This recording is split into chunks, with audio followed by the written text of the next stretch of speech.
এখন আমরা নবম দশম শ্রেণীর 13.1 এর 13 নম্বর অঙ্কটি করব।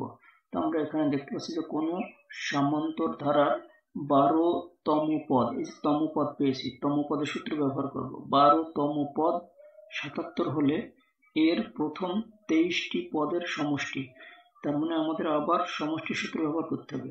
এখানে প্রথমে তম পদ, তারপরে সমষ্টি, তাহলে 12তম পদ 77। এখানে আমরা এইখানে তম পদের সূত্র ব্যবহার করব। অঙ্কের মধ্যে আমাদের প্রথম পদ তারপর সাধারণ অন্তর বের করার কোনো ব্যবস্থা নেই, তাহলে আমরা এগুলো এখানে ধরে নেব। তাহলে ধরি, আমরা এখানে ধরি প্রথম পদ এ, সাধারণ অন্তর সমান সমান আমরা ডি ধরলাম। তাহলে আমরা এখন এখানে বলছি যে 12তম পদ 77। তাহলে আমরা এখানে দেওয়া, এটা তো আমাদের দেওয়া আছে, এটা বলেই গেছে যে 12তম পদ হবে যে 77। তাহলে আমরা দেওয়া আছে লিখে নিই, দেওয়া আছে, কি দেওয়া আছে, 12তম পদ সমান 77, পদ দিয়েছে এই যে 77। তাহলে এখন এই এতটুকুর আমরা একটা সূত্র ব্যবহার করবো, এই তম পদের সূত্রটা।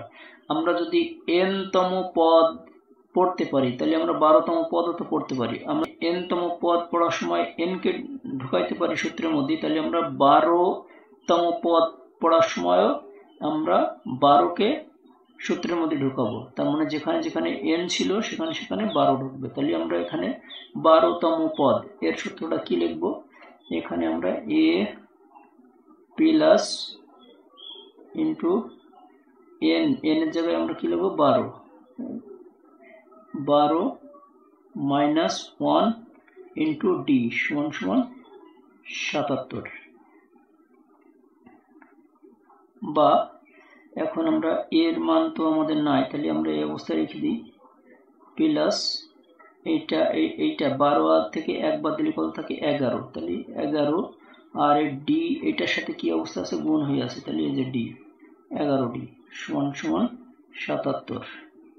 তাহলে আমরা এটা পেলাম 12তম পদ সমান সমান কি পেলাম, এইটা সমান সমান 77।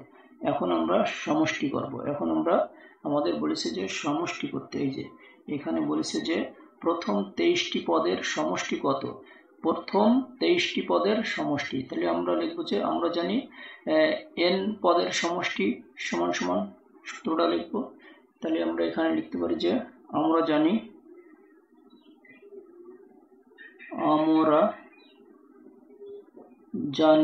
আমরা কি জানি, n পদের সমষ্টি, n পদের সমষ্টি, যে সমষ্টি সূত্র আমরা অ্যাপ্লাই করব এখানে। সমষ্টি সমান সমান কি, n পদের সমষ্টি সমান সমান কি সূত্র আমাদের, n/2 into 2a plus n-1 into D, এটা হচ্ছে আমাদের n পদের সমষ্টি সূত্র। তাহলে আমরা জানি n পদের সমষ্টি সমান এত। তাহলে এখন আমরা লিখবো যে আমাদের বলেছে যে 23 পদের সমষ্টি বের করতে বলেছে, তাহলে আমরা এখন লিখবো এখানে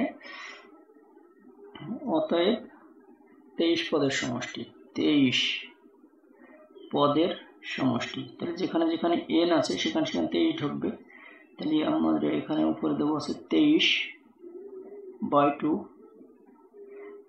ইন্টু, আমরা এখন মানগুলো বসিয়ে দিই। তাহলে এখানে আছে যে 2a প্লাস n এর জায়গায় কত ঢুকবে 23, তাহলে আমার এখানে ঢুকছে হচ্ছে 23 মাইনাস 1 ইন্টু ডি।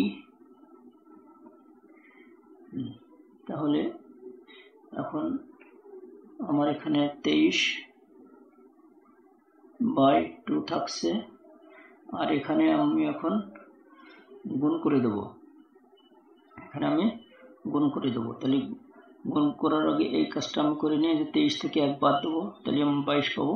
তাহলে এখানে আমার থাকছে হচ্ছে যে 2a প্লাস 2a প্লাস 23 থেকে 1 বাদ, তাহলে থাকবে হচ্ছে 22।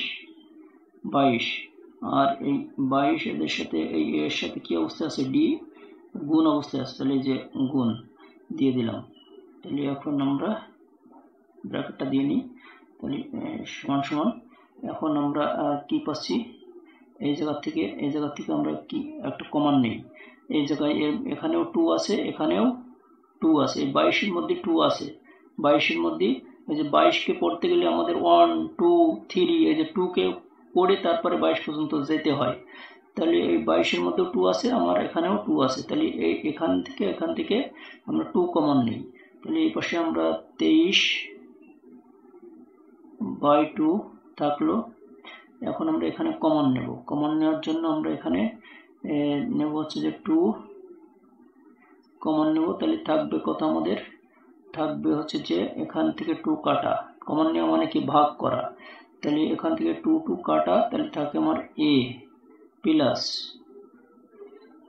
এখানে থাকে 2 দিয়ে 11, এই 22 কে ভাগ করলে আমি কত হবে 11 আর ডি, তাহলে এখানে আমার এখন সেকেন্ড ব্র্যাকেট পড়বে, তাহলে এখন আমি এখানে কি করতে পারি, এখানে এই 2 আর এই 2 কেটে দিতে পারি, কাটা, তাহলে এর পাশে আমার থাকছে আছে 23 থাকছে, আর এখানে থাকছে যে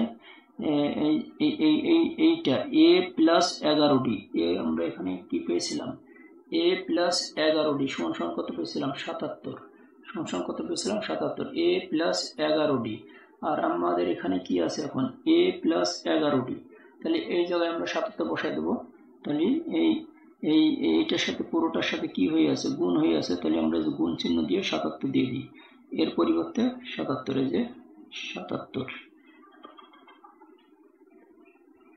তাহলে এখন এটা যদি আমরা গুণ করি, তাহলে আমাদের কত আসবে,